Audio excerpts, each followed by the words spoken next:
देखिए, अनंत प्रताप देव अभी विधानसभा में कोई फैक्टर नहीं है, अभी ताहिर मियाँ फैक्टर है। हेमंत सरकार जी ने 5 साल में माटी, बेटी और रोटी तीनों पर इस सरकार में हमला हुआ। तो भाजपा की सरकार आएगी तो एक बार सीता का जो प्रतिष्ठा था उसका हनन करने का प्रयास रावण ने किया था, तो लंका का दहन हुआ। दोबारा सीता भाभी पर अपशब्द बोला है इरफान अंसारी ने, तो इनकी भी कांग्रेस और जेएमएम की जो लंका है ये जलने वाली है।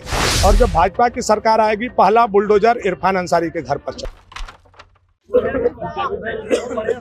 नमस्कार, मैं प्रशांत और आप देख रहे हैं देश न्यूज। देखिए, एच न्यूज की टीम भवनाथपुर विधानसभा पहुंची अपनी चुनावी यात्रा में और हमारे साथ यहां से प्रतिनिधि विधायक यहां के रह चुके हैं और अब फिर से यहां से चुनाव लड़ रहे हैं। भानु प्रताप शाही जी हैं। सर, इस बार सबसे पहले मुद्दा क्या रहेगा, सबसे ज्यादा जो लोगों को अट्रैक्ट करेगी? देखिए, मुद्दा तो झारखंड के माटी, बेटी और रोटी से जुड़ा हुआ है। झारखंड की माटी असुरक्षित है, झारखंड की बेटी असुरक्षित है और झारखंड के लोगों के लिए रोटी भी आज असुरक्षित हो गई। हेमंत सरकार जी ने 5 साल में माटी, बेटी और रोटी तीनों पर इस सरकार में हमला हुआ है। 8000 से अधिक महिलाओं के साथ बलात्कार हुए हैं। बांग्लादेशी घुसपैठिए हमारे मिट्टी पर आकर के कब्जा कर रहे हैं और हमारे यहाँ का रोटी को तोड़ रहे हैं। तो विषय तो आज सबसे बड़ा माटी, बेटी, रोटी का है। राज्य है तब हम लोग हैं, राजनीति तो आएगी जाएगी, सरकार बनेगी बिगड़ेगी, लेकिन राज्य रहना चाहिए, देश रहना चाहिए। आज रोहिंग्या मुसलमान जिस हिसाब से यहाँ घुस रहे हैं, अब तो रांची से आते हैं, आप लोगों ने देखा होगा कि 6 डिस्ट्रिक्ट का डेमोग्राफी पूरी तरह से चेंज हो। तो ये बहुत बड़ा वाइटल इशू है। आज हमारे यहाँ भ्रष्टाचार जो है बजबजा रहा है। आप थाना में चले जाइए, आप अंचल में चले जाइए, आप ब्लॉक में चले जाइए, आप कोर्ट कचहरी में चले जाइए, जनता का कोई भी काम बगैर पैसा का नहीं हो रहा है। और यही हमारा भाजपा का सरकार, रघुबर दास जी का सरकार था तो 181 पर हम लोग फोन करते थे, लोग दौड़ने लगता था। तो ये परिस्थिति बदला है, तो ये सरकार के चलते बदला है। बालू को सोना बना दिया इन्होंने, बालू को जनता से छीन लिया, बालू को ब्लैक किया। यहाँ का मंत्री यहाँ का बालू उठा करके गाजियाबाद और नोएडा भेज दिया और यहाँ के जनता बालू के लिए तराही तराही कर रहा है। तो ये बहुत सारे मुद्दे हैं, लेकिन हमारा क्षेत्र का व्यक्तिगत जो मुद्दा है, हमारा जो हम सोचते हैं और क्षेत्र के जनता के लिए जो मुझे करना है, 2 काम मेरा बाकी है। रोड का काम मैंने बहुत कर लिया है, पुल पुलिया का काम मैंने बहुत कर लिया है, बिजली का काम मैंने बहुत कर लिया है, स्कूल भी मैंने बहुत बना लिया है, अस्पताल भी बहुत पर्याप्त मात्रा में बना हुआ है, केवल डॉक्टर बैठाना है। हम लोगों को 2 काम, अबर बार भाजपा की सरकार आएगी बाबूलाल जी के, तो हम लोगों को 2 काम कराना है। एक, यहाँ के पलायन को रोकना है और दूसरा, अपने यहाँ के नदी के पानी को रोकना है। पानी और पलायन, ये 2 विशेष मुद्दा है जो झारखंड में सरकार बनने के बाद इस पर फोकस करके हम अपने क्षेत्र और जिला में काम करेंगे। अनंत प्रताप देव को कितना बड़ा चैलेंज आप देखते हैं अपने सामने? देखिए, अनंत प्रताप देव अभी विधानसभा में कोई फैक्टर नहीं है, अभी ताहिर मियाँ फैक्टर है। अनंत प्रताप देव चुनाव नहीं लड़ रहे हैं, ताहिर मियाँ चुनाव लड़ रहे हैं।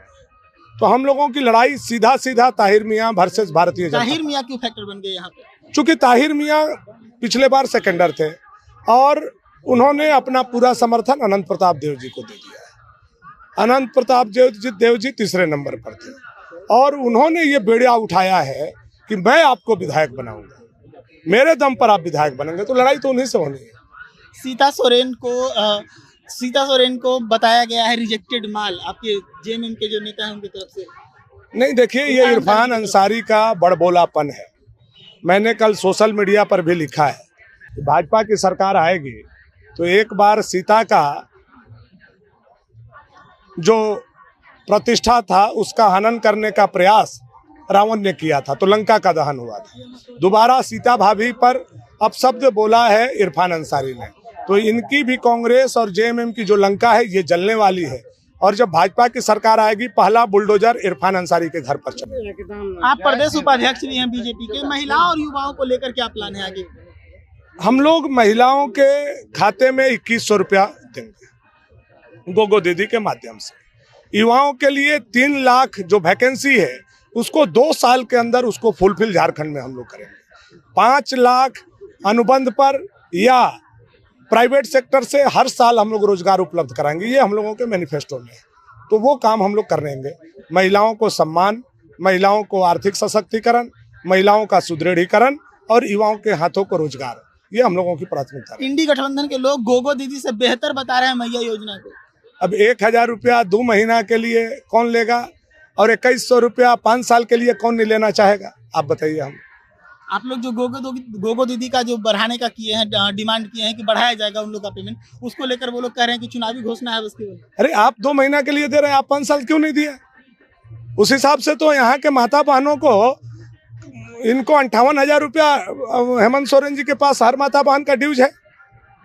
अगर 1,000 रुपया महीना के हिसाब से 60 महीना का 60,000 होता है, आपने 2,000 दिया है, तो 58,000 कब देंगे हेमंत सोरेन जी? ये जनता महिला पूछ रही है। धोखा तो हेमंत सोरेन जी दे रहे हैं। चुनाव लेने के लिए 1,000 रुपया 2 महीना दे रहे हैं।